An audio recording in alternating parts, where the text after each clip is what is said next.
Sometimes in life, miracles come when we need them most. Owen Mercer was dying on a lonely highway at dawn, trapped beneath twisted metal with no way out. The 32-year-old had already lost so much: his career as a firefighter, his sense of purpose, his hope for the future. But when paramedics arrived, they found something impossible. Owen was sitting outside the wreck, safe in the arms of a woman wearing blue robes. She held him gently, like a mother comforting her child. The moment help approached, she vanished, leaving only the scent of roses and a man who should have been dead. Security cameras caught only a flash of light where she stood. When Owen's sister Norene heard his story, she went pale. She knew that woman. The same blue robes, the same gentle face, from her own childhood miracle decades before. But who was this mysterious woman, and why did she save the Mercer family twice? Before we jump back in, tell us where you're tuning in from, and if this story touches you, make sure you're subscribed, because tomorrow I've saved something extra special for you. The sterile smell of disinfectant filled Owen's nostrils as consciousness slowly returned. White ceiling tiles blurred into focus above him, fluorescent lights humming their monotonous tune. His body ached in places he didn't know could hurt. Yet he was alive, a fact that seemed to surprise everyone, including himself. "You're awake." The voice belonged to Dr. Patricia Chen, a middle-aged woman with kind eyes behind wire-rimmed glasses. She approached his bedside with a clipboard, her expression puzzled yet relieved. "How are you feeling, Mr. Mercer?" Owen tried to speak, his throat raw and dry. "Like I got hit by a truck," he managed, then winced. "Or like I hit one." "Actually, you hit a tree. A very large oak tree at approximately 60 miles per hour. Dr. Chen's pen tapped against her clipboard. "According to the physics of your accident, you shouldn't be having this conversation with me right now." The memory came flooding back in fragments. The pre-dawn darkness, his hands gripping the steering wheel too tightly. The oak tree, looming in his headlights like a guardian of the afterlife. He'd been driving to nowhere in particular, wrestling with thoughts too dark to voice. The crash hadn't been entirely accidental. "The woman," Owen whispered, his voice barely audible. "There was a woman in blue." Dr. Chen's expression shifted. "The paramedics mentioned that. They found you outside the vehicle, conscious and breathing normally. No explanation for how you got there." She paused, studying his face. "Do you remember anything about her?" Owen closed his eyes, trying to capture the memory before it slipped away like morning mist. Her face was peaceful. "She didn't speak, but I felt safe. Like my mother used to hold me when I had nightmares." He opened his eyes.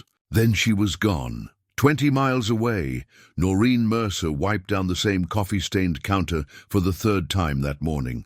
The Highway 9 diner buzzed with its usual collection of truckers, traveling salesmen and locals, grabbing breakfast before work. She'd been working these shifts for 8 years now, ever since her husband passed, finding comfort in the rhythm of pouring coffee and serving comfort food to people passing through. Her phone buzzed insistently in her apron pocket. She ignored it, focusing instead on refilling sugar dispensers and checking salt shakers. When it rang again, she sighed and answered. "Norene, it's Deputy Martinez. There's been an accident."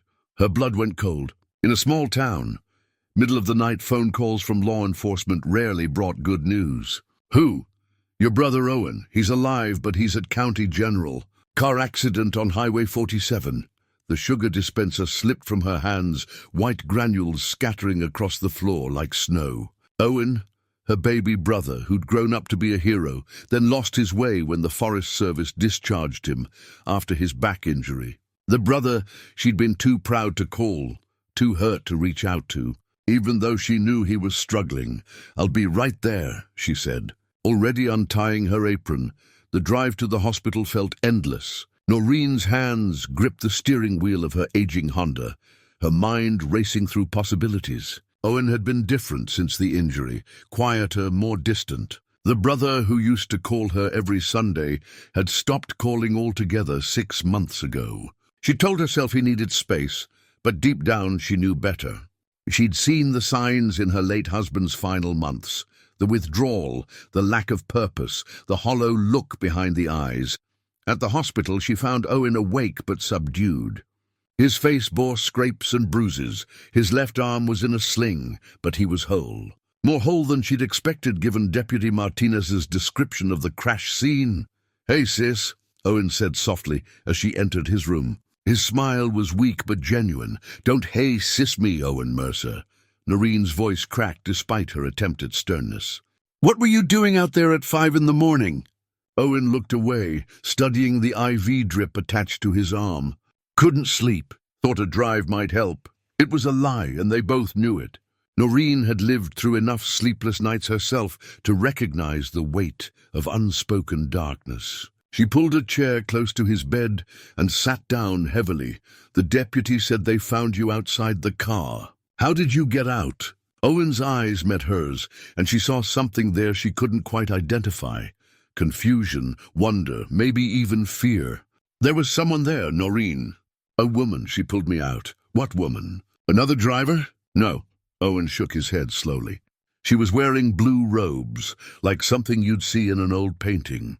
She held me until the paramedics came, then she just vanished." Norene felt a chill run down her spine. Something about Owen's description tugged at a memory buried deep in her childhood.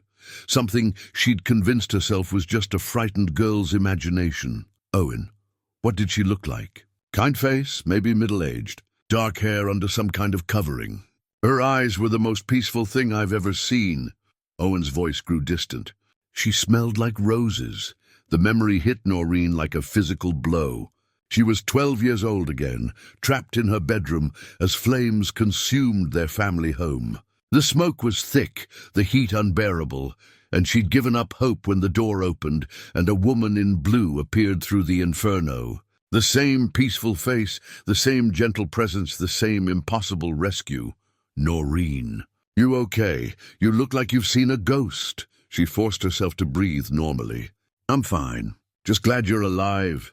She squeezed his uninjured hand. "We'll talk more when you're feeling better." But as she drove home that evening, Norene's mind raced. In her small apartment above the diner, she pulled out a box she hadn't opened in years. Inside, beneath layers of tissue paper and old photographs, lay a child's diary with a faded pink cover. Her hands trembled as she opened it to the entry dated 35. Years ago, the day after the fire that killed their parents and left 2 orphaned children to make their way in the world. The handwriting was careful, the spelling sometimes wrong, but the account was vivid. A woman in blue who walked through fire, who carried her to safety, who whispered words of comfort she couldn't quite remember. And at the bottom of the page, in a child's uncertain scrawl, she smelled like roses and felt like angels. Norene closed the diary and stared out her window at the dark highway where travelers passed by every hour of every day. Some were running toward something, others running away. But what if some were being guided by something beyond their understanding? What if Owen's accident wasn't the random tragedy it appeared to be? What if the woman in blue had been watching over the Mercer family all along? The first news van arrived at County General Hospital on Tuesday afternoon, 3 days after Owen's accident. By Thursday there were 5. The story had started small, a local human interest piece about a miraculous survival, but the security footage changed everything. Frank Kowalski owned the farm adjacent to Highway 47. His cameras, installed after a series of equipment thefts, captured everything with crystal clarity. The timestamp showed 5:23 a.m. when Owen's sedan left the road, tumbling through the guardrail and wrapping itself around the ancient oak. At 5:41 a.m., the first responders arrived to find Owen sitting upright outside the wreckage, bloodied but conscious. What the cameras couldn't explain was the 18 minutes in between. The footage showed Owen's motionless form inside the crumpled vehicle for exactly 14 minutes. Then at 5:37 a.m., a brilliant flash of light appeared near the driver's side door. Not the harsh white of emergency strobes or camera flashes, but something softer, warmer, almost golden. When the light faded, Owen was visible outside the car, no longer alone. The figure beside him was unmistakably human in shape, but seemed to shimmer at the edges, as if viewed through water. She appeared to be wearing flowing robes that moved without wind, and she cradled Owen's head in her lap with infinite tenderness. For 3.5 minutes, she remained perfectly still. Then, as the distant sound of sirens became audible, she simply faded away, leaving Owen alone but alive. "I've been farming this land for 43 years, Frank told the reporter from Channel 7 News. "I've seen plenty of strange things in my time, but nothing like this. That boy should have died in that wreck. Someone or something pulled him out." The story went viral within hours of the evening broadcast. The hashtag #MiracleOnHighway47 began trending on social media. Religious websites shared the footage with headlines proclaiming everything from "angel caught on camera" to "proof of divine intervention." Skeptics analyzed the video frame by frame, suggesting everything from camera malfunction to elaborate hoax. Owen watched the coverage from his hospital bed with growing dismay. He'd asked to remain anonymous, but small-town secrets had a way of becoming public knowledge. Now his name, his face, and his impossible story were spreading across the internet like wildfire. "This is insane," he muttered, watching a theological expert debate a special effects analyst on CNN.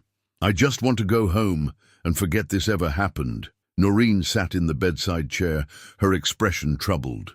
"Maybe you're not supposed to forget it, Owen. What's that supposed to mean?" She hesitated, then pulled her childhood diary from her purse. "There's something I need to tell you. Something about our parents' death that I never shared." Owen's attention shifted from the television to his sister's face. In all the years since the fire, they'd rarely spoken about that night in detail. Too painful, they'd always claimed, though Owen suspected there was more to Norene's reluctance. "I was 12. You were 9, Norene began, her voice soft. "You were at Bobby Fletcher's house for a sleepover, remember?" "I was alone in the house when the fire started," Owen nodded. He remembered the phone call that changed everything, the drive to the hospital, the social worker who explained that their parents hadn't made it out. "What they never told you was that I shouldn't have made it out either." Norene opened the diary to a page marked with a faded ribbon. "The fire department said it was impossible for a child to have escaped from my bedroom. The hallway was completely engulfed. The stairs had collapsed. They found me outside in the garden, unconscious but unharmed.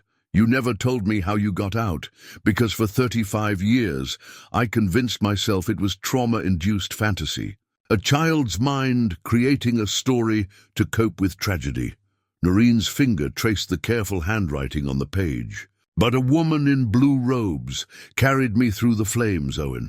She walked through fire like it was nothing more than morning mist." Owen stared at his sister, understanding dawning in his eyes. "The same woman?" "I think so. The description matches exactly. Her face, her clothes, even the scent of roses." Norene closed the diary. "I wrote it all down the next day, every detail I could remember. The social workers said it was a healthy way to process grief." A knock at the door interrupted them. Dr. Chen entered, followed by a man in an expensive suit carrying a leather briefcase. "Mr. Mercer, this is David Nash from Channel 4 News. He'd like to speak with you about your experience." Nash stepped forward with a practiced smile. "Mr. Mercer, the footage from the accident scene is extraordinary. America needs to hear your story. We're prepared to offer exclusive interview rights." "No," Owen's voice was firm. "I'm not interested. I understand your reluctance, but consider the impact this could have. People are hungry for hope, for proof that there's something beyond our understanding watching over us. Your story could inspire millions." "My story is private." Nash's smile never wavered. "Mr. Mercer, with respect, your story is already public. The footage is being shared around the world. You can either tell it yourself with dignity and control, or let others tell it for you." After Nash left, Owen and Norene sat in uncomfortable silence. The television continued its coverage, now showing crowds gathering at the accident site. Someone had left flowers at the base of the oak tree. Others had placed candles and religious icons. A makeshift shrine was taking shape along Highway 47. "This is getting out of hand," Owen said. "Maybe that's not entirely bad." Norene's voice was thoughtful. "Maybe people need something to believe in. And what am I supposed to believe in?" That some mysterious woman has been following our family around for decades, playing guardian angel. Would that be so terrible? Owen looked at his sister, really looked at her, for the first time in months. The years had been kind to her, but he could see the weight she carried. The loss of their parents, the responsibility of caring for a younger brother, her husband's death, the quiet loneliness of her life at the diner. If believing in something greater than themselves could ease that burden, maybe it wasn't such a bad thing. "What do you think we should do?" he asked. "I think we should find out the truth. Together." Outside Owen's window, the parking lot filled with more news vans. Reporters set up cameras and interviewed anyone willing to share their thoughts on the Highway 47 miracle. The story was taking on a life of its own, drawing attention from religious scholars, paranormal investigators, and curiosity seekers from across the country. What Owen and Norene didn't know was that their story was also drawing attention from others, people who had their own encounters with the woman in blue, families with similar unexplained rescues in their history, and researchers who had been tracking such appearances for decades. The woman in blue, it seemed, had been busy for a very long time. In his hospital bed, Owen held his sister's diary and read the words of a frightened 12-year-old girl who had experienced the impossible. The handwriting was shaky, the spelling uncertain, but the conviction was absolute. Whatever had saved Norene that night had returned for him, and somehow he knew this was only the beginning. The investigation into their family's guardian was about to reveal secrets that would challenge everything they thought they knew about faith, destiny, and the invisible forces that shape our lives. Whether they were ready or not, Owen and Norene Mercer were about to discover that some miracles come with a purpose and a price. The diary pages felt fragile between Owen's fingers, yellowed with age and softened by countless readings. Norene had kept it hidden for 35 years, locked away with other painful memories from their childhood. Now sitting in the hospital's quiet family room, away from the circus of reporters outside, Owen read his sister's careful account of that terrible night, September 15th. The fire was everywhere. Mum and Dad's room was making scary noises, and I couldn't get to them. The smoke was so thick I couldn't see. I was going to die like them. Then she came through the fire. She wasn't burning even though the flames were all around her. Her dress was blue like the sky, and it moved like water. She picked me up, and I wasn't scared anymore. She carried me outside and put me in the garden by Mom's roses. When I looked back, she was gone, but I could still smell her, like the roses, but sweeter, like heaven smells. The firemen found me there. I told them about the lady, but they said I was in shock. Nobody believes me, but I know she was real. She saved me. Her eyes were kind, like Mom's, but older, like she knew everything that ever happened, and everything that ever would happen. I think she was an angel. I hope she watches over Owen, too.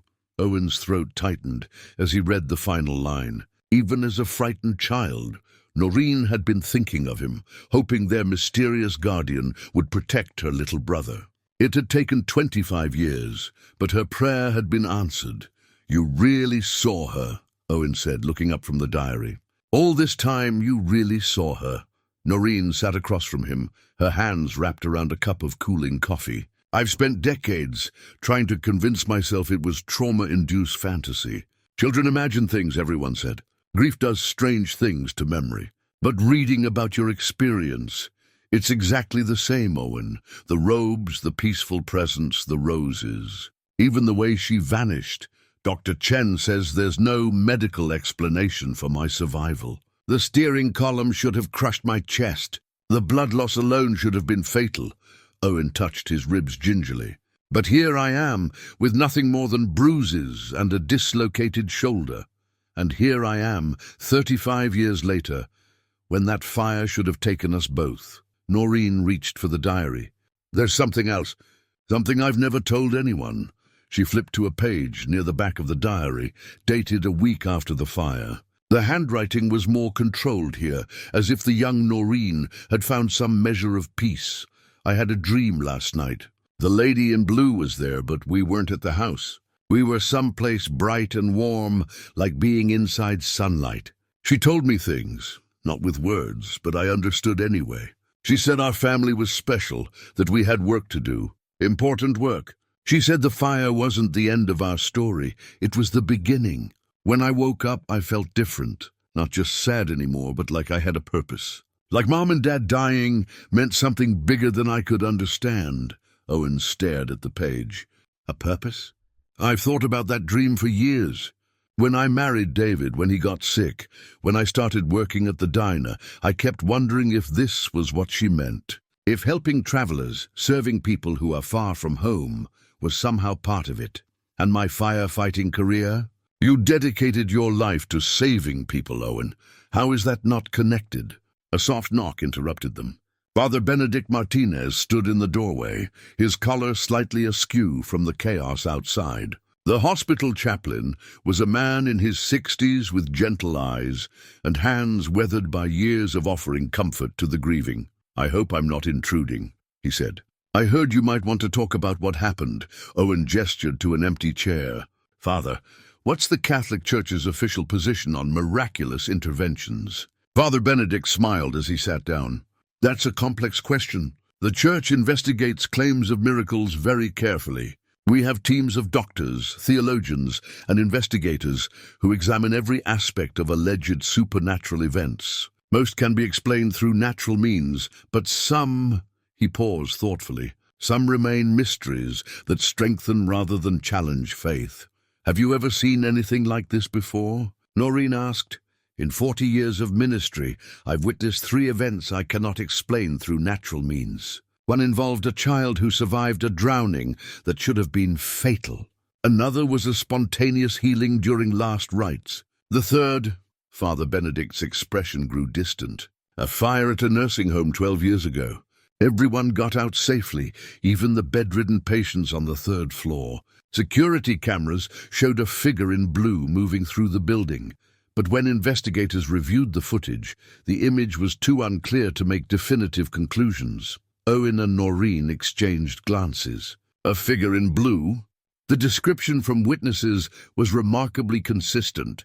An elderly woman in flowing robes who seemed unaffected by the smoke and flames. Several residents claimed she guided them to safety, then vanished. Father Benedict leaned forward. What's unusual about your case is the quality of the video evidence. There's no ambiguity here. Something extraordinary happened on Highway 47. But who is she? Owen asked. What does she want from us? Perhaps the better question is what she's offering you. In my experience, divine intervention doesn't come without purpose. Have you considered that your survival might be intended to serve something greater than yourself? Before Owen could respond, his phone buzzed with a text message. The number was unfamiliar, but the message made his blood run cold. Stop talking to reporters or face the consequences. Some miracles shouldn't be shared. Norene saw his expression change.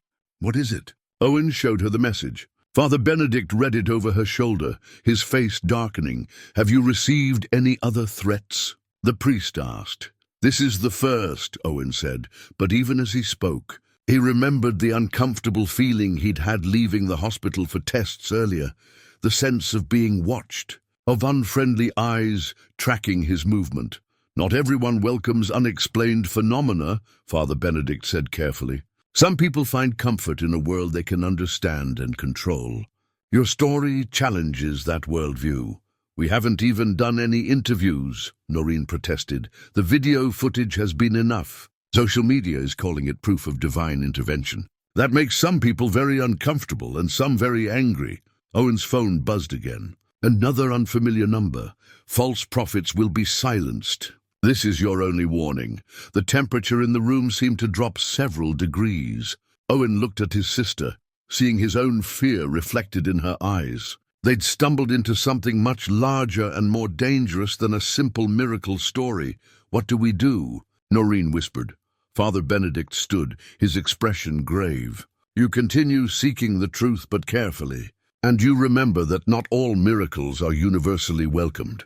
Some people have built their entire worldview on the absence of the divine. Your experience threatens that foundation. As the priest left them alone with the diary and their growing fear, Owen realized their journey into understanding their mysterious guardian had taken a darker turn. Someone, or some group, was watching them.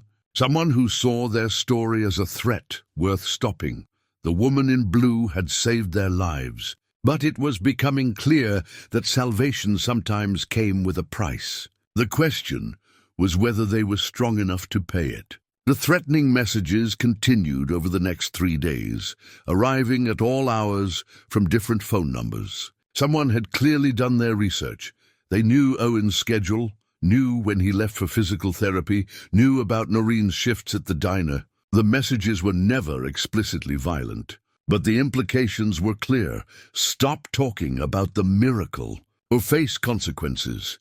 Owen sat across from Father Benedict in the hospital chapel, a small interfaith space designed for quiet contemplation.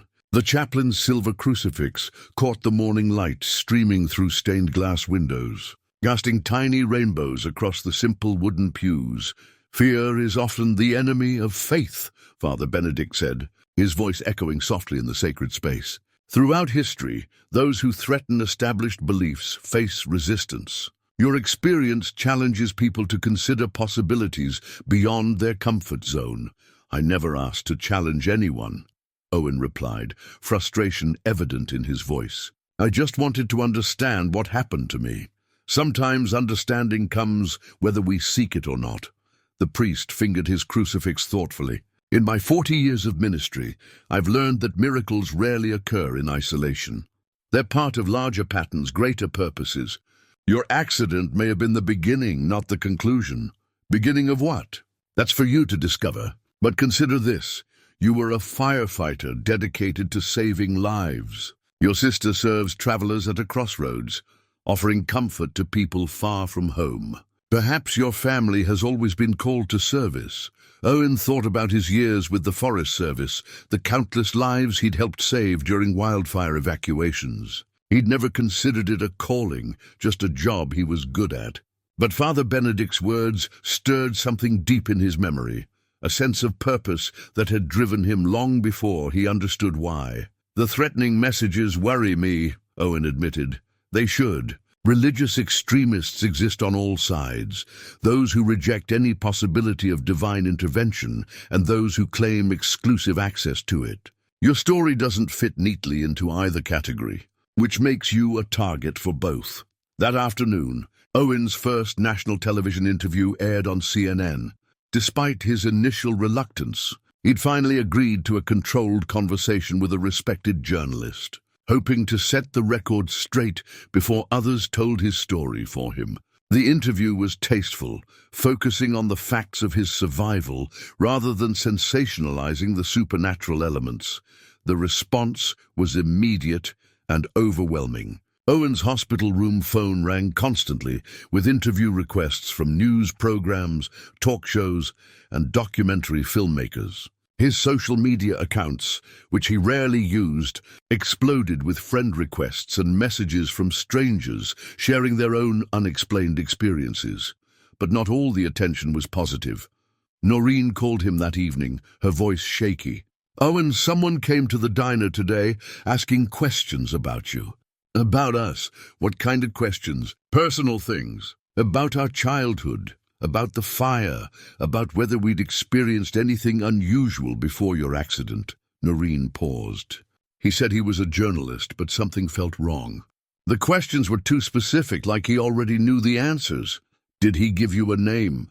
"Called himself Johnson, but he paid for his coffee with cash and drove away in a car with no license plates. Warren, our cook, got a bad feeling about him too. Said the man's eyes were too intense, like he was hunting something." Owen felt a chill of unease.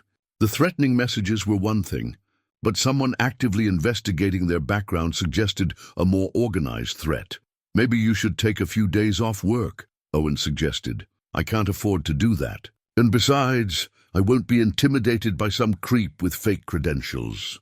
Norene's voice strengthened. "We need to be smarter about this, though. If people are digging into our past, maybe we should do some digging of our own." That evening, Father Benedict returned with a folder thick with photocopied documents. "I made some calls to colleagues in other dioceses," he said, settling into the bedside chair. Your story isn't as unique as we initially thought. Owen opened the folder to find newspaper clippings, police reports, and church records dating back over a century.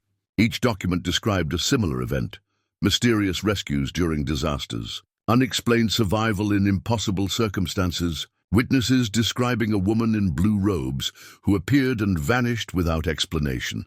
This goes back to 1887, Owen said, examining a yellowed newspaper clipping. Train derailment outside Denver. 7 people pulled from the wreckage by a woman in blue who disappeared before authorities arrived. Look at the names, Father Benedict said quietly. Owen scanned the article more carefully. Among the survivors was listed Mrs. Catherine Mercer, age 34, traveling with 2 small children. Mercer, Owen whispered. That's our great-great-grandmother's name. Norene arrived just as Owen was reading aloud from a 1924 police report describing a house fire in Kansas. Multiple witnesses reported seeing a woman in blue robes carrying children from the burning structure. When firefighters searched the area, no such woman could be found. Survivor testimony remains consistent despite lack of physical evidence. The survivor's name was James Mercer, Norene said, reading over Owen's shoulder. Owen, this is our great-grandfather. I remember seeing his name in Mom's family Bible. Father Benedict leaned forward. There are 17 documented incidents spanning 130 years. Different states, different decades, but always the same description of the rescuer, and always involving someone with the Mercer name. She's been protecting our family for over a century. Owen's voice was barely audible. It appears so, which raises an important question. Why? What makes your bloodline worthy of such extraordinary intervention? The room fell silent as they contemplated the implications. Owen had thought his accident was an isolated miracle, a random act of divine grace. But the evidence suggested something far more complex, a pattern of protection that had followed his family across generations and state lines. There's something else, Father Benedict said, producing a final document from the folder. This is from the archives of St. Catherine's Church, about 30 miles from here. It's a letter dated 1874, written by a woman named Sarah Mercer. Owen took the letter, written in careful script on paper so old it felt like fabric. As he read aloud, his voice grew increasingly amazed.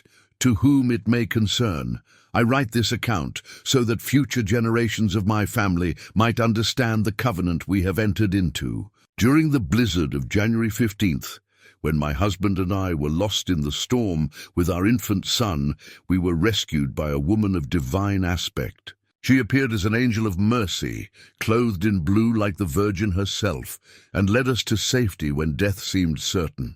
In return for our lives, she spoke to my heart, not in words, but in understanding, that our lineage would be dedicated to the service of others, that we would be instruments of compassion in a world often lacking mercy. This covenant binds not just us, but our children and their children after them. We accept this calling gladly, for we have seen that we are watched over by grace itself.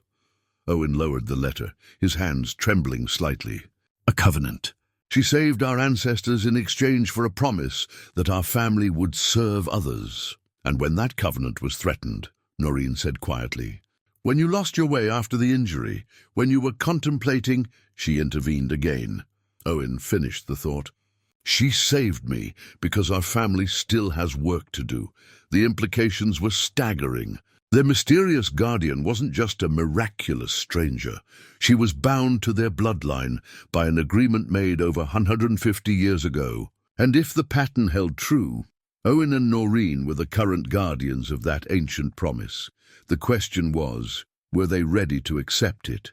The drive to their childhood home took Owen and Norene through familiar countryside that looked different somehow, as if seeing it through new eyes. Rolling hills dotted with farmhouses gave way to the older section of town where they'd grown up, where tree-lined streets held memories, both precious and painful. The house at 412 Elm Street stood empty, a for sale sign tilting precariously in the overgrown front yard. The structure had been rebuilt after the fire, but whoever constructed it had tried to match the original Victorian architecture. The result was a house that looked right, but felt wrong, like a photograph that's been slightly out of focus. "I haven't been back here since Mum's funeral," Norene said softly, parking across the street. "Couldn't bring myself to drive down this block." Owen studied the house through the passenger window. "Looks smaller than I remember." "Everything does when you're not 9 years old anymore." They sat in silence for several minutes, each lost in memories of the life they'd lived here before everything changed. Finally, Owen opened the car door. "Come on, let's see what we can find." The current owners, an elderly couple named the Kowalskis, had been expecting them. Word of Owen's story had spread quickly through the small community, and when Norene had called to ask about visiting the property, Mrs. Kowalski had insisted they stay for coffee and conversation. "We bought this place in 1987, Mrs. Kowalski explained, as she led them through the rebuilt house. "The original structure was a total loss, but we tried to honor what had been here before. Used the same floor plan, same room layout." Owen found himself standing in what would have been his childhood bedroom, now a guest room decorated with floral wallpaper and antique furniture. Nothing remained of his 9-year-old world. No model airplanes hanging from the ceiling, no baseball trophies on the dresser, no comic books scattered across the floor. "The investigators said the fire started in the kitchen," Mr. Kowalski said, joining them. "Faulty wiring in the wall behind the stove. Your parents probably never knew what hit them. Smoke inhalation would have taken them quickly." Norene's hand found Owen's arm. They'd known the technical details of their parents' death for years, but hearing them spoken aloud in this space made the loss feel fresh again. "There was something odd about the investigation, though," Mrs. Kowalski continued. "The fire chief at the time, Bill Henderson, passed away now. He always said there were things about that night that didn't add up." "What kind of things?" Owen asked. "Well, for one, they found rose petals in the garden where your sister was discovered. Fresh ones, which was strange because it was September and your mother's rose bushes had finished blooming for the season. Chief Henderson bagged them as evidence, but they disappeared from the police station a few days later." Owen and Norene exchanged glances. Rose petals, the same detail Father Benedict had mentioned from his research into other incidents. "There was also the matter of the footprints," Mr. Kowalski added. "In the soft soil around the garden, they found impressions that didn't match any of the firefighters' boots. Adult-sized but narrow, like a woman's foot. The strange thing was, they led from the house to where Norene was found, then just stopped. No return path, no explanation for where the person went." Mrs. Kowalski disappeared into the kitchen and returned with a manila envelope. "Chief Henderson's widow gave us this when we bought the property. Said it was evidence that never made it into the official report. Thought the family should have it." Inside the envelope were black and white photographs of the fire scene, showing the charred remains of the original house. But what caught Owen's attention was a close-up shot of the garden area. The image clearly showed an impression in the soil, the outline of a woman's foot, perfectly preserved in what must have been damp earth. "There's one more thing," Mrs. Kowalski said hesitantly. "We probably shouldn't tell you this, but since you've come looking for answers." "What is it?" Norene prompted. "We've seen her. The woman in blue. 3 times over the years. Always at dawn or dusk, always in the garden by the old rose bush." Owen felt his pulse quicken. "You've seen her here?" "At this house? The first time was maybe 10 years ago.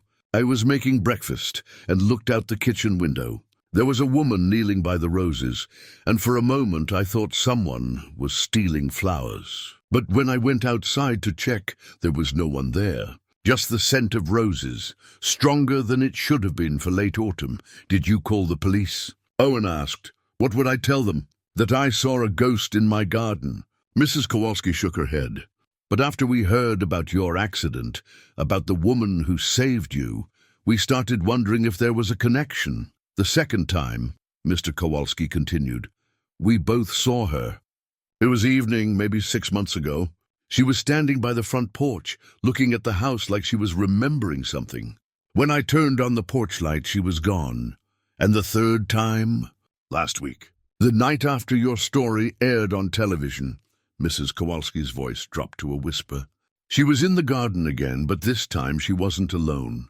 There were 2 children with her, a boy and a girl, maybe 9 and 12 years old.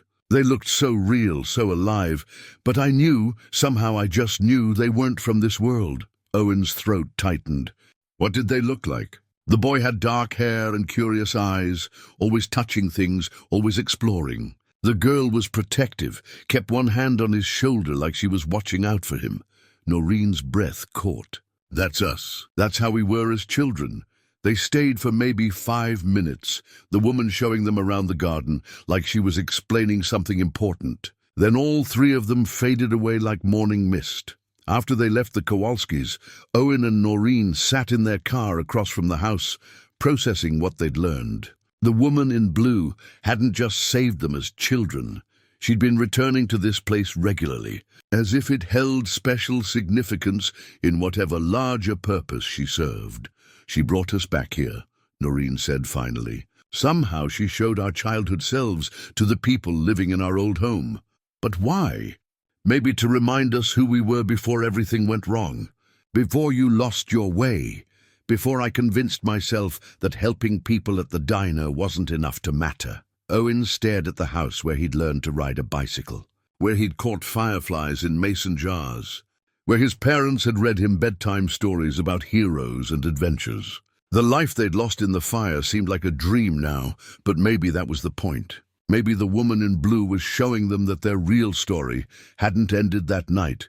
It had just taken a different direction. The covenant our great-great-grandmother wrote about, Owen said slowly. What if it's not just about serving others in general? What if it's about serving this place, this community specifically? You mean we're supposed to come back here? Leave our lives and move back to where it all started? I don't know. But I'm starting to think our accident, this whole experience, is leading us somewhere specific. And maybe that somewhere is here, where our family's story began. As they drove away from Elm Street, neither of them noticed the figure in blue standing in the garden of their childhood home, watching their car disappear around the corner. Her expression was patient, knowing, as if she understood, that some lessons take time to learn, and some callings require multiple invitations. Before they're finally accepted, the Mercer families.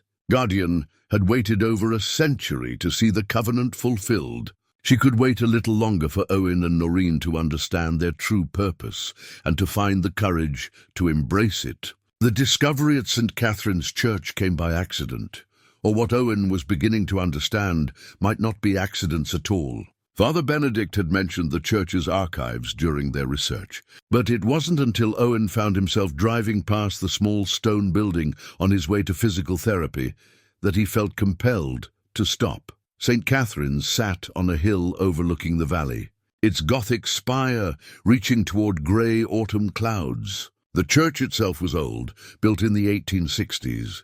According to the cornerstone, with hand-carved limestone blocks and stained glass windows that had survived more than a century of weather, and in time, Father Marcus Flynn, the elderly pastor, greeted Owen with the kind of recognition that comes from small-town fame. News of the Highway 47 miracle had reached every congregation within 50 miles, and Owen had grown accustomed to the mixture of curiosity and reverence in people's eyes. "I've been expecting you," Father Flynn said, which struck Owen as an odd greeting. Expecting me. Not you specifically, but someone from your family. We've been keeping records for a very long time. Mr. Mercer, records that your story has brought into new focus. The church basement served as an informal archive, with filing cabinets and storage boxes organized by decade. Father Flynn led Owen to a section marked Unusual Occurrences and pulled out a leather-bound ledger that looked ancient. Every parish keeps records of the unexplained, Father Flynn explained. Opening the ledger carefully, answered prayers, miraculous healings, unexplained phenomena.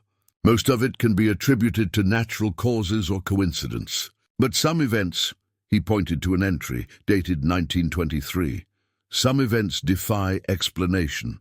The entry was written in careful script.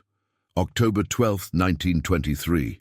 House fire on Maple Street. Family of 4 trapped on second floor. Neighbors report seeing a woman in blue robes enter the burning building. All family members found safe in front yard with no memory of how they escaped. Woman in blue not located despite extensive search. Scent of roses noted at scene. Family name, Mercer. Owen's finger traced the faded ink. That would be my great-grandfather's family. There are more. Father Flynn turned pages, revealing entry after entry spanning decades. Each incident involved the Mercer family name. Each described the same mysterious rescuer, and each concluded with the same puzzling detail about rose petals or the scent of roses. But there's something else, Father Flynn continued, leading Owen to a different section of the archives. Something we discovered only after your accident made us look more carefully at the pattern.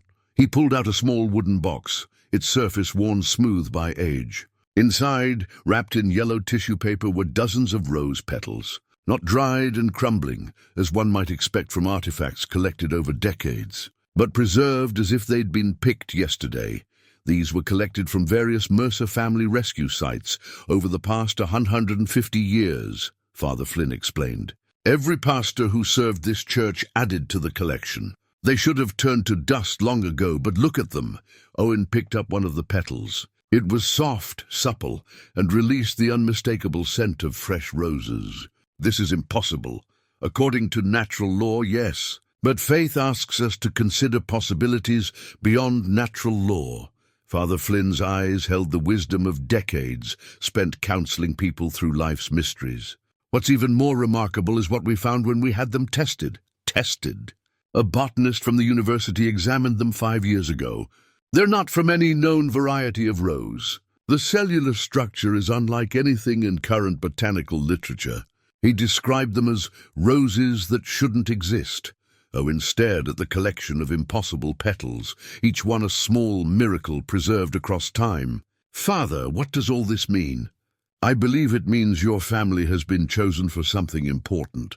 The woman who saves you, she's not random. She's purposeful, deliberate, bound to your bloodline by forces we don't fully understand. Before Owen could respond, his phone rang. Norene's voice was tight with fear. Owen, you need to get to the diner, now. He found his sister standing in the parking lot of the Highway 9 diner, surrounded by police cars and emergency vehicles. The front windows had been shattered. Spray-painted messages covered the walls, and broken glass littered the asphalt. It happened around 2 this morning, Deputy Martinez explained. Witnesses saw 3 men in a dark truck. They threw rocks through the windows, vandalized the building, and left this. He handed Owen a piece of paper with a message cut from magazine letters. False prophets will be silenced. Last warning. Owen felt anger rising in his chest. This is because of my story. Afraid so. There's been chatter online from some extremist groups. They see your miracle claims as a threat to their interpretation of faith. Deputy Martinez looked genuinely sympathetic. I've requested additional patrols for both your locations, but I have to ask, have you considered backing away from all this publicity? You mean let the terrorists win? Norene's voice was defiant despite the obvious fear in her eyes. I mean, keep you both safe. Owen looked at his sister's diner, her life's work, her sanctuary, her way of serving others, now violated by people who couldn't accept the possibility of wonder in their rigid worldview. The sight of broken glass and hateful graffiti triggered something deep in his protective instincts.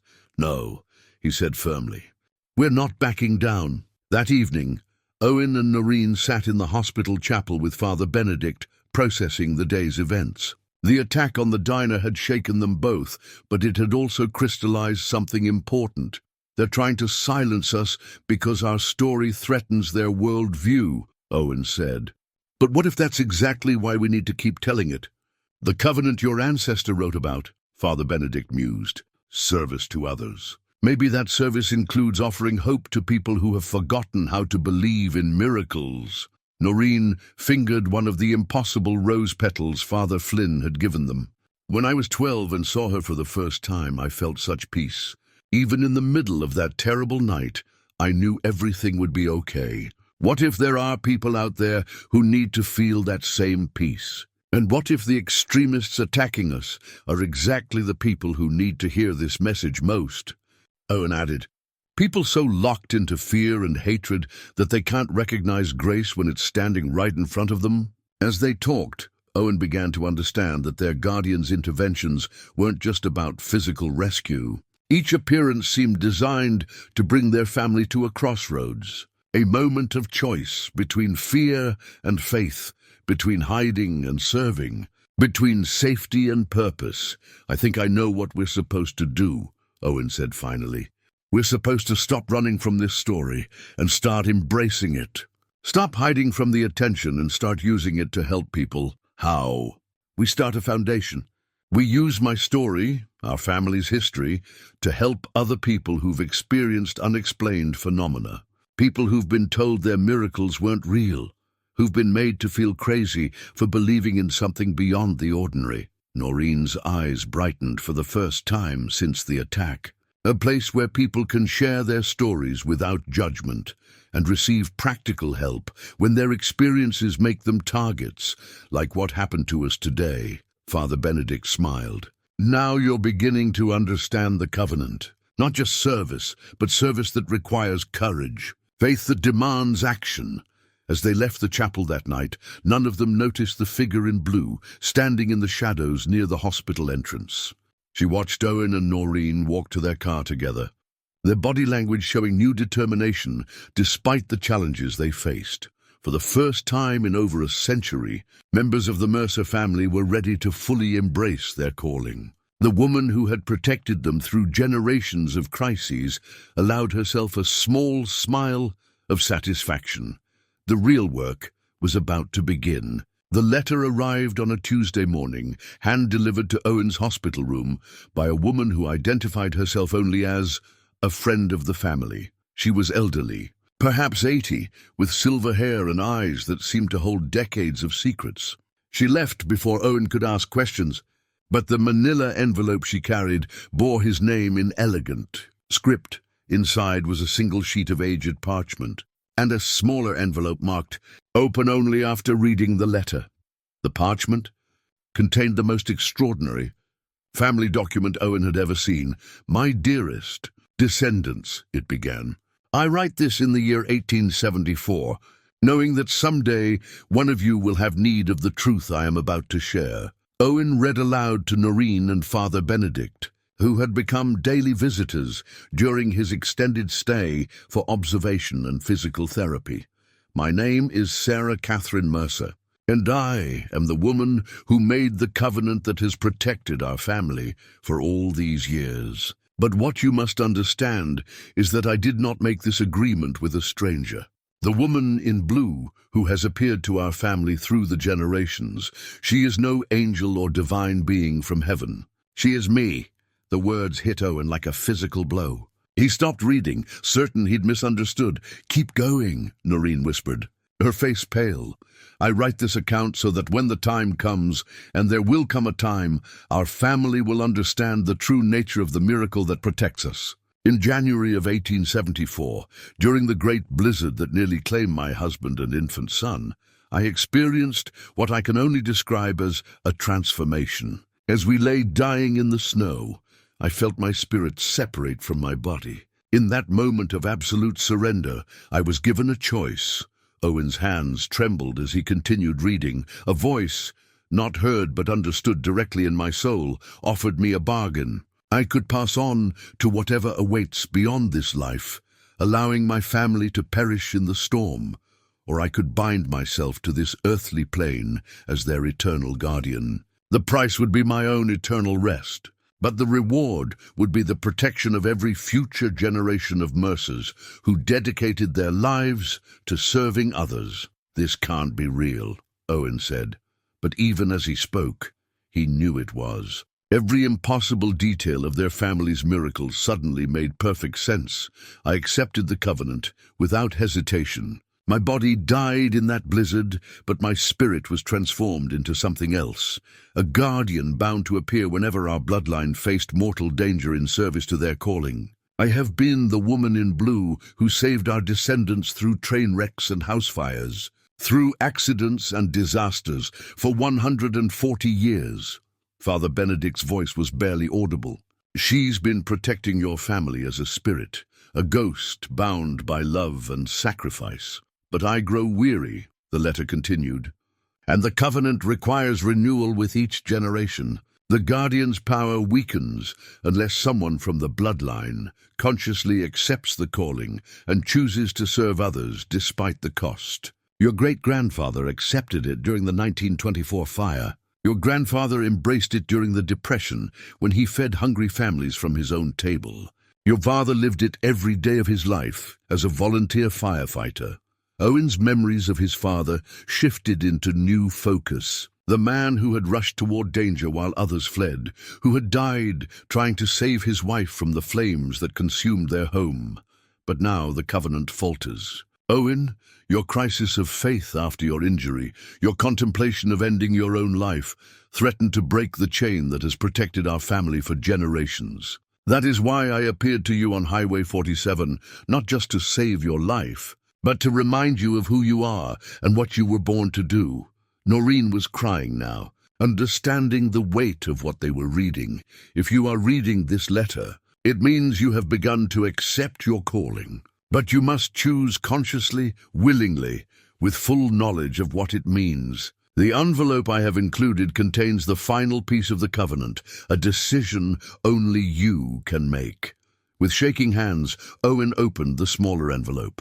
Inside was a single sentence written in the same elegant script. Will you take up the burden of guardianship when my time of service ends? She's asking me to replace her, Owen said, the implications crashing over him like a wave. To become the family guardian after she's gone. Not just you, Norene said quietly. The letter says, our bloodline. That includes me. Father Benedict leaned forward, his expression grave. This changes everything. If what she's written is true, then your miraculous rescue wasn't just divine intervention, it was a family member sacrificing her eternal rest to keep you alive. Owen stared at the letter, his mind reeling. All these years, every appearance, every rescue, it's been our great-great-grandmother. She's been trapped between worlds for 140 years, unable to rest because she bound herself to protect us. And now she's asking us to make the same choice she did. The weight of the decision was staggering. Accept the covenant, and they would be committing to a lifetime of service, knowing that someday they might be called to make the ultimate sacrifice their ancestor had made. Reject it, and their family's miraculous protection would end forever. There's something else, Owen said, noticing additional text at the bottom of the letter. She writes, the attacks you have faced from those who reject your story are only the beginning. Dark forces gather against those who bring light into the world. If you accept the covenant, you will have the strength to face them. If you refuse, you will face them alone. The threatening messages, the attack on the diner, Norene said. She's warning us it's going to get worse. Father Benedict was quiet for a long moment, processing the theological implications of what they'd learned. If this is true, and I find myself believing it is, then your family has been blessed with one of the most extraordinary spiritual gifts in human history. A guardian spirit bound by love and willing sacrifice. But she wants to be free, Owen said. After 140 years of service, she deserves to rest. Which means the decision isn't just about accepting a calling, Norene realized. It's about releasing her from a burden she's carried for over a century. As evening fell, Owen and Norene sat alone with the letter, contemplating a choice that would define not just their lives, but potentially the lives of their descendants for generations to come. The woman in blue, their ancestor Sarah, had given them the truth at last. Now they had to decide what to do with it. Outside Owen's hospital window, storm clouds gathered on the horizon. The letter had warned that dark forces were aligning against them, and the weather seemed to echo that ominous prediction. Whatever they decided, they would need to decide quickly. The covenant that had protected the Mercer family for 140 years was about to be tested in ways it had never been tested before. And this time, they would face that test with the full knowledge of what it meant, and what it would cost them to continue their ancestors' legacy of miraculous service. The decision came to Owen in the pre-dawn hours of Thursday morning, a week before the 1-month anniversary of his accident. He'd been lying awake for hours, Sarah's letter spread across his hospital bed table, when the certainty settled over him like a warm blanket. "We have to say yes," he told Norene when she arrived with coffee and her worried expression. "Not just because we want to help people, but because she's earned her rest." Norene nodded slowly. "I've been thinking the same thing. Under 40 years is a long time to be caught between worlds." She sat in the familiar bedside chair that had become hers during Owen's extended stay. "But what does accepting the covenant actually mean? Do we both become guardian spirits when we die? Do we take turns? The letter doesn't explain the mechanics. Maybe we don't need to understand everything right now. Maybe faith means accepting the calling even when we can't see the whole picture." They spent the morning planning. If they were going to accept the covenant, they wanted to do it properly, with purpose and ceremony. Owen's discharge from the hospital was scheduled for Saturday, the exact anniversary of his accident. It seemed fitting to make their commitment then, at the site where their journey into understanding had begun. But first, they had work to do. Owen's story had continued to spread across social media and news outlets. The video footage from the farm remained the most watched miracle story of the year, and their family's archives had drawn interest from paranormal researchers worldwide. More importantly, they'd been contacted by dozens of people sharing their own unexplained experiences. Near-death encounters with mysterious helpers, impossible rescues with no rational explanation, moments of divine intervention that had changed their lives. "We could start with them," Norene suggested, "the people who've reached out to us. Create a support network for people whose miracles have made them targets." Owen pulled out a manila folder, thick with letters and emails. "Look at this one. A woman in Oregon whose daughter was pulled from a car wreck by someone who vanished before paramedics arrived. She's been harassed by skeptics who claim she made the whole story up for attention. And this family in Texas," Norene added, reading from her phone. "Their son survived a building collapse in a way that defied physics. They've received death threats from people claiming they're fabricating evidence of the supernatural. We could call it the Miracle Testimonies Foundation," Owen said. "Provide counseling, legal support, protection services for people whose extraordinary experiences have made them vulnerable." Father Benedict arrived as they were outlining their plans, carrying a leather portfolio that looked ancient. "I've been in contact with the Vatican's Office for the Investigation of Miracles," he said. "They're very interested in your family's documentation. But more importantly, I think I've found something that might help you understand what accepting the covenant will entail." He opened the portfolio to reveal photocopied manuscripts in Latin, with English translations attached. These are accounts from the 14th century, describing something called hereditary guardianship, family lines bound to protective spirits through covenants of service. Owen leaned forward, studying the ancient text. "Other families have experienced this?" "Apparently so, though your family's documentation is by far the most complete. Most of these accounts are fragmentary, passed down through oral tradition rather than written records." Father Benedict pointed to a particular passage.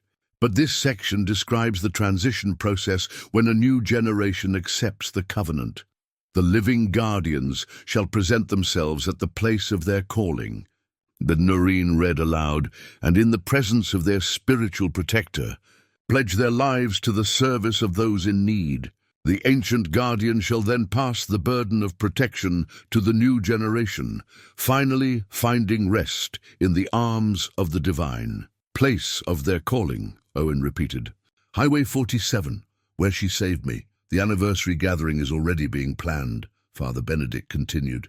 "Religious groups from across the region are organizing a memorial service at the crash site. They're calling it a celebration of miraculous intervention." Owen's expression darkened. "Along with the counter-protesters who think we're leading people into false belief. That's the other thing I need to tell you. The threats against you have escalated. Federal authorities are now involved because the harassment has crossed state lines. Father Benedict's voice was grave. There's a group calling itself the Rational Truth Coalition that's planning a major demonstration at your anniversary gathering. Their online rhetoric has become increasingly violent. Norene felt a chill of fear. How violent? They're claiming that false miracle stories are a danger to rational thought and must be stopped by any means necessary. The FBI is taking the threat seriously enough to recommend canceling the anniversary event. No, Owen's voice was firm. We're not going to let extremists drive us into hiding. If we're going to accept the covenant, we do it publicly, in front of everyone, believers and skeptics alike. Owen, if these people are planning violence, then that's exactly when our community needs to see that faith is stronger than fear. Owen stood up, his resolve strengthening.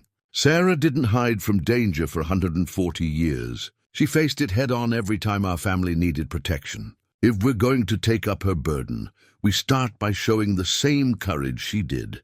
Over the next 3 days, preparations for the anniversary gathering intensified. Local churches organized prayer vigils and healing services. The mayor's office coordinated with state police to manage traffic and crowds. News outlets from around the country made plans to cover what was being called either a celebration of faith or a dangerous gathering of the delusional, depending on their perspective. The threats continued to pour in through social media and email. Someone had posted Owen and Norene's home addresses online, along with detailed floor plans and work schedules. Federal marshals were assigned to protect them during public appearances, but the support outweighed the hatred. Thousands of people were planning to attend the anniversary gathering, including families who'd experienced their own unexplained miracles, religious leaders from multiple denominations, and researchers studying paranormal phenomena. Local businesses offered free food and services. Hotels donated rooms for out-of-town visitors.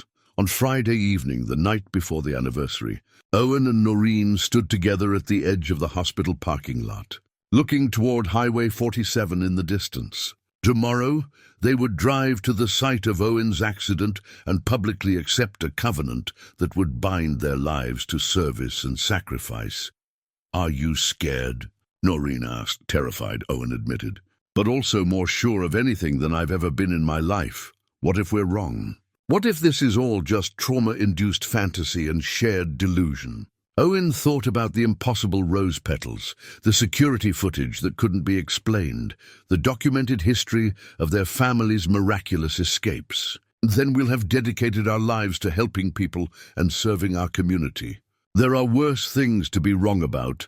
As they turned to go back inside, neither of them noticed the figure in blue standing beneath the hospital's emergency entrance light. Sarah Mercer watched her descendants prepare for the moment she'd been waiting for since 1874, the moment when she could finally pass the burden of guardianship to the next generation and find the eternal rest that had been denied to her for 140 years. Tomorrow, everything would change. The covenant that had protected the Mercer family through generations of danger would be renewed, and the woman in blue would finally be free to go home. But first, she would have to help them survive one final test of faith. The morning of the anniversary arrived grey and cold, with storm clouds building on the horizon. Owen woke before dawn in his hospital room, his last night as a patient, and found himself surprisingly calm. The decision had been made, the preparations completed. Today, he and Norene would either step into their destiny or face consequences they couldn't yet imagine. By 9 a.m., Highway 47 was transformed. What had been a quiet stretch of rural road now bustled with hundreds of people setting up chairs, hanging banners, and arranging flowers around the oak tree that had nearly claimed Owen's life. The tree itself had become a shrine with candles, photographs, and handwritten prayers attached to its massive trunk.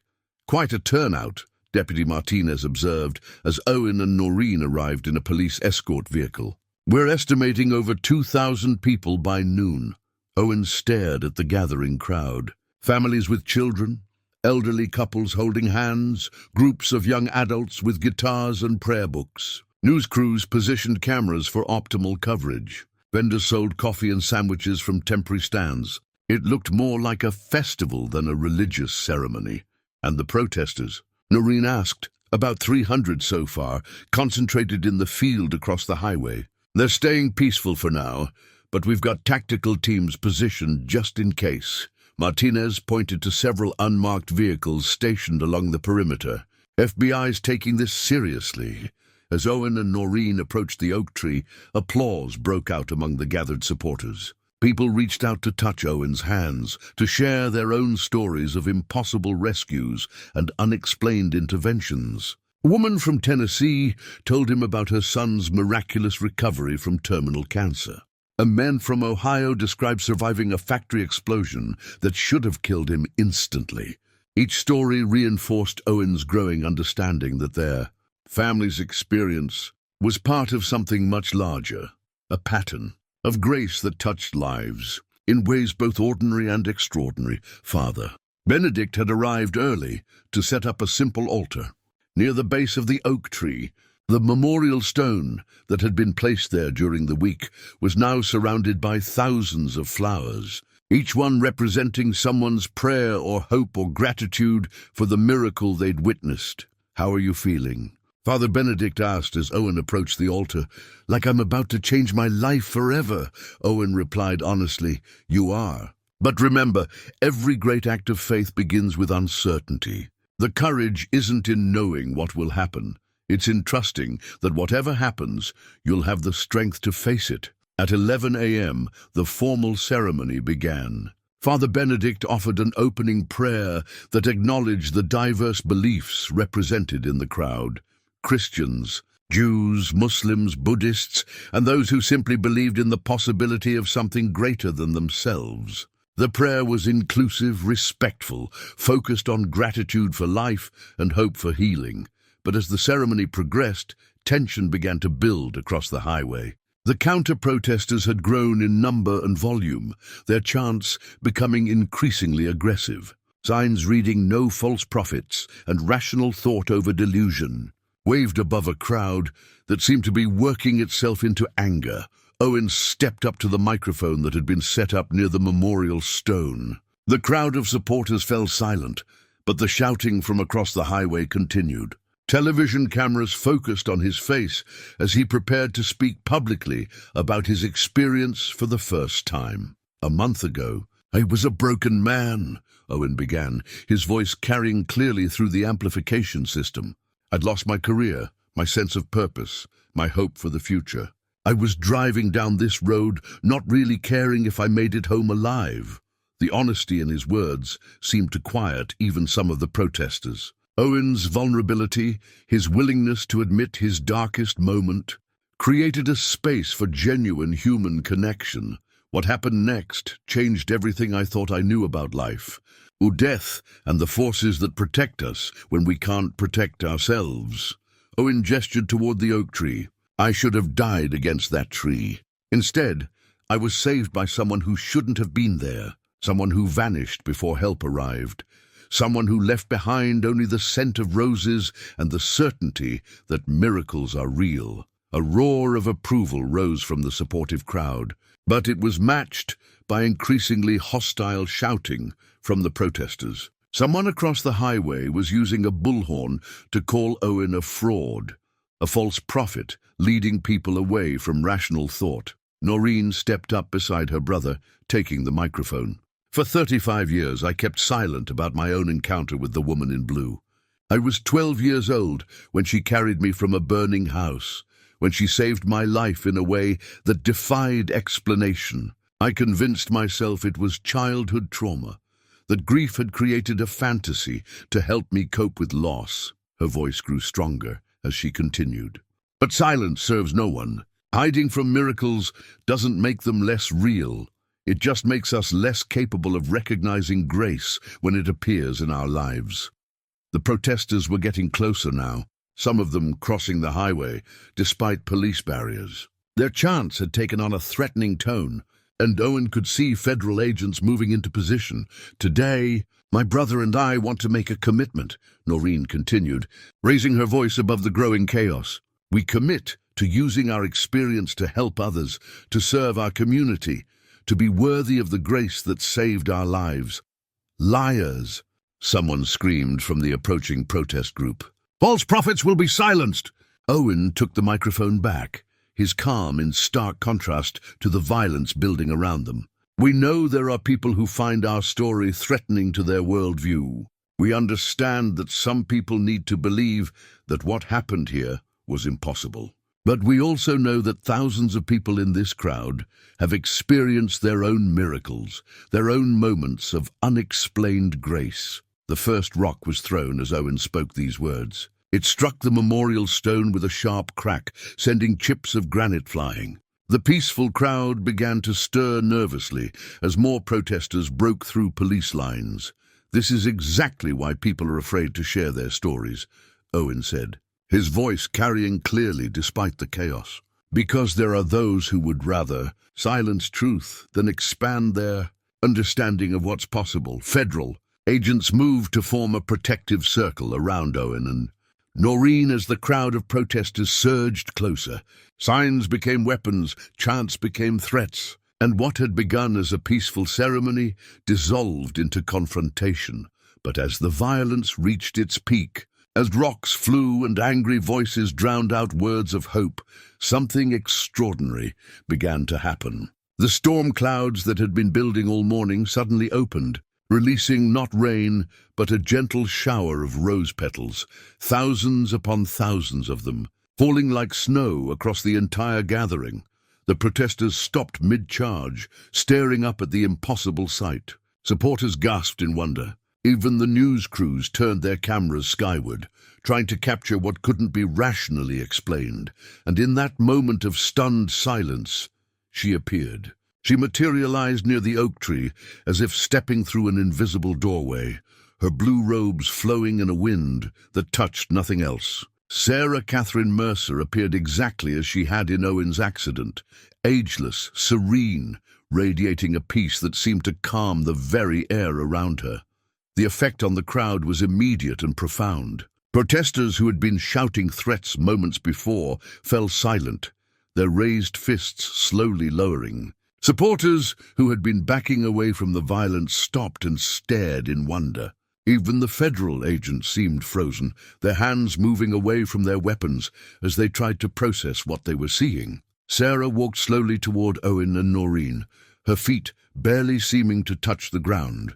Rose petals continued to fall from the clear sky, carpeting the highway in impossible beauty. Every camera in the crowd was recording, but somehow the woman in blue seemed to exist both within and beyond the electronic images, capturing her presence. "My children," she said, and though her voice was soft, it carried clearly to every person in the massive crowd. "You have called, and I have come." Owen felt tears streaming down his face as he looked into the eyes of his great-great-grandmother, the woman who had sacrificed her eternal rest to protect their family for 140 years. "Sarah," he whispered, "you know my name." Her smile was radiant, transforming her peaceful expression into something that spoke of infinite love and infinite patience. "And you know why I am here." Norene stepped forward, her voice breaking with emotion. "We accept the covenant. We choose to serve. I know you do, child. Your hearts have already made this choice. But first, there are others who need to understand what they have witnessed today." Sarah turned toward the crowd of protesters, many of whom were now kneeling despite themselves, overwhelmed by her presence. "You came here in anger, believing that faith and reason cannot coexist. But what you see before you is not the enemy of rational thought. It is the expansion of it. There are more things in heaven and earth than your philosophies have dreamed." One of the protesters, a man who had been shouting the loudest, raised his head. "This is impossible. It has to be a trick, special effects, mass hypnosis." "Jacob Morrison," Sarah said gently, and the man's face went white with shock that she knew his name. "You lost your daughter in that car accident 3 years ago. You blame God, blame the universe, blame anyone who claims there's meaning in suffering. But what if I told you that she didn't suffer? What if I told you that in her final moments she was held by someone who loved her, someone who eased her passage from this world to the next? The man collapsed to his knees, sobbing. How do you know about Lisa? Because I was there, Jacob, just as I have been there for countless others who faced their darkest moments alone. The covenant your family honors, she gestured toward Owen and Norene, is one small part of a larger tapestry of grace that surrounds all of humanity. You have spent 3 years denying the possibility of comfort in tragedy because accepting it would mean admitting that your daughter's death had meaning beyond your understanding. Protesters were breaking down now, their rational facades crumbling in the face of impossible truth. Some wept, some prayed, some simply stared in wonder at a reality larger than they had ever imagined. But how? A woman called out. How can you exist? How can any of this be real? Sarah's expression grew infinitely compassionate. Reality is far stranger and more beautiful than you have been taught to believe. Love has power beyond your understanding. Sacrifice can transcend death itself. And sometimes, when the need is great enough, the boundaries between worlds become permeable enough for grace to intervene. She turned back to Owen and Norene. Now, my dear ones, are you prepared to accept not just the covenant, but the responsibility it entails? Owen looked at his sister, seeing his own resolve reflected in her eyes. We are. Then know that accepting this calling means more than serving others in this life. It means that when your time in this world ends, you will face the same choice I faced in 1874. You can pass on to whatever waits beyond, or you can bind yourselves to this earthly plane as guardians for future generations. The weight of this revelation settled over Owen like a heavy blanket. You mean we might have to become spirits like you? Give up our own eternal rest? Only if you choose to. Only if the need is great enough and your love for your family is strong enough to make such a sacrifice. I pray that you will never face such a choice, that others will take up the covenant before your time comes. But you must accept it knowing that this possibility exists. Norene spoke without hesitation. We accept it, all of it. Sarah smiled, and for the first time in 140 years, she looked truly at peace. Then it is done. The covenant passes to you, and I am finally free to rest. She approached Owen first, placing her translucent hand on his forehead. He felt a surge of warmth, of power, of connection to something vast and protective. You will have strength when others falter, courage when others despair, and wisdom to know when intervention is needed. She touched Norene's forehead next, and the same warm power flowed between them. You will be the anchor, the steady presence that guides lost souls to safety. Your service will be quieter, but no less vital. As Sarah stepped back from them, her form began to shimmer and fade, but her voice remained clear and strong. Remember that the greatest miracles are not the dramatic rescues that make headlines. They are the daily acts of kindness that go unnoticed. The hands extended to help others up, the words of comfort spoken to those who suffer in silence. Wait! Owen called out desperately. Will we see you again? You will see me in every act of compassion you perform, in every life you touch, in every moment when you choose service over self-interest. Her image was nearly transparent now. And someday when your work in this world is finished, I will be waiting to welcome you home. The last of the rose petals fell as Sarah Catherine Mercer faded from view, finally free to claim the eternal rest she had earned through a century and a half of selfless protection. The crowd stood in stunned silence, processing what they had witnessed. But for Owen and Norene, the silence was filled with new purpose. They could feel the covenant settling into their hearts like a familiar weight, comfortable and right. They were no longer just survivors of miracles. They were guardians of hope, protectors of those who would face their own dark moments in the years to come. The real work was just beginning. But for the first time in their lives, they knew exactly who they were meant to be. 6 months after the anniversary gathering that changed everything, Owen stood in the renovated barn that served as headquarters for the Mercer Foundation for Crisis Intervention. The space buzzed with quiet activity.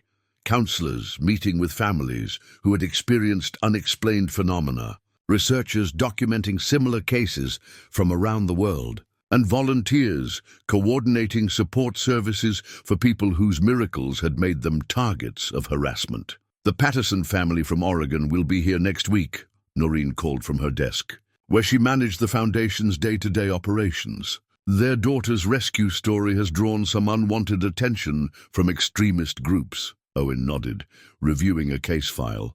The foundation had helped over 200 families in just 6 months, providing everything from counseling services to legal protection to safe housing for those whose experiences had put them in danger. What had started as their personal journey into understanding had become a nationwide support network for people navigating the intersection of faith and inexplicable experience. The barn sat on 20 acres of farmland they'd purchased with donations that poured in. After footage of Sarah's appearance went viral around the world, the video had been analyzed by experts, debunked by skeptics and celebrated by believers, but it remained undeniably real, a documented interaction between the living and the dead that no amount of scientific scrutiny could explain away. Dr. Castellanos called from the university.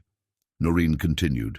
She wants to interview 3 more families for her research project on hereditary miraculous interventions. Owen smiled. Dr. Maria Castellanos had become one of their most valuable allies, a respected academic who lent credibility to their work while maintaining scientific rigor in her investigations. Her preliminary research had identified at least 12 other family lines with patterns similar to the Mercers, suggesting that their experience was part of a much larger phenomenon. And Father Benedict wants to know if you'll speak at the Interfaith Conference next month, Norene added. Tell him yes. The more people understand that miracles can coexist with rational thought, the safer our families will be. The threats had never completely stopped, but they'd diminished as public opinion shifted. The footage of Sarah's appearance, combined with Owen and Norene's consistent message of service and compassion, had won over many who had initially been skeptical. More importantly, their work had attracted allies from across religious and academic communities who recognized the value of what they were building. A knock at the door interrupted Owen's review of case files. He looked up to see a familiar face, Jacob Morrison, the man who had confronted them at the anniversary gathering, who had learned that his daughter's death had not been as lonely as he'd feared. Mr. Morrison, Owen said warmly, rising to greet him. How are you doing? Jacob's transformation over the past 6 months had been remarkable. The angry, bitter man who had come to disrupt their ceremony had become one of their most dedicated volunteers, helping other parents process grief while remaining open to possibilities beyond their understanding. Better every day, Jacob replied. I wanted to update you on the Davidson case, the family from Michigan whose son survived that factory explosion. The harassment has stopped completely since we connected them with legal support. That's wonderful news. Owen, I need to ask you something. Jacob's expression grew serious. Last night I was visiting Lisa's grave, and I could have sworn I saw someone there. A woman in blue kneeling by the headstone. When I got closer, she was gone, but there were fresh roses on the grave. Roses that hadn't been there an hour before. Owen felt a familiar warmth in his chest, the sensation he'd learned to recognize as confirmation that the covenant was working, that their family's guardian was still watching over those in need, even from beyond the veil.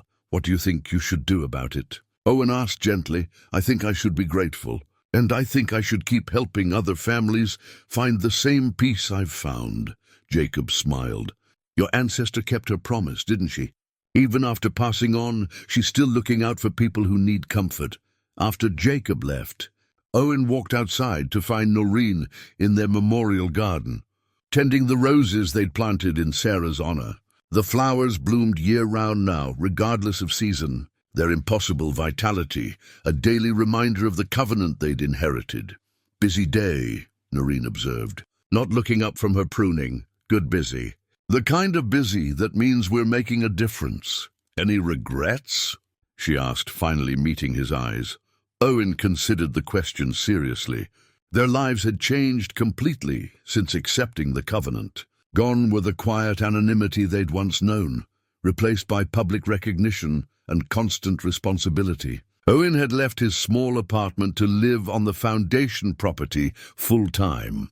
Norene had sold the diner to focus entirely on their mission. They'd committed themselves to a life of service that would continue until their deaths, and possibly beyond.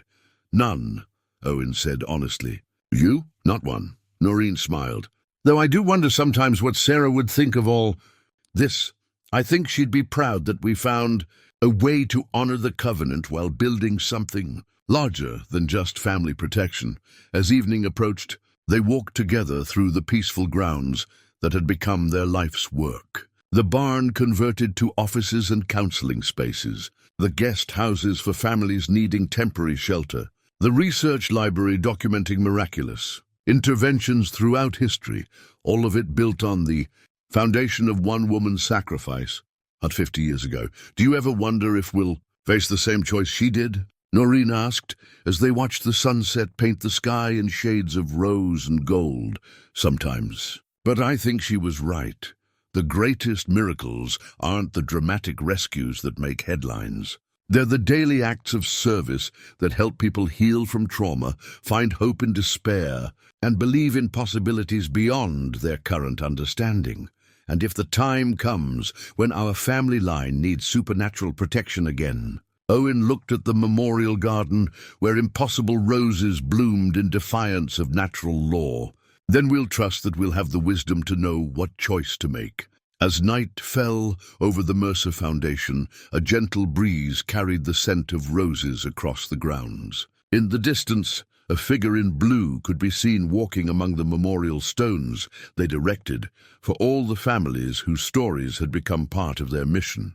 She was visible for only a moment before fading into starlight, but her presence was a reminder that some promises transcend death itself. Owen and Norene had found their calling in continuing Sarah's work through different means, not as supernatural guardians, but as very human advocates for those who had encountered the supernatural. They'd built bridges between faith and reason, created safe spaces for impossible stories, and proved that miracles could serve the living just as powerfully as they served the dying. The covenant continued. The work went on, and somewhere in the space between worlds, Sarah Catherine Mercer rested at last, knowing that her sacrifice had planted seeds that would grow into something far greater than she had ever imagined. Love, it turned out, was indeed stronger than death, and sometimes the greatest miracle was simply knowing that you were not alone.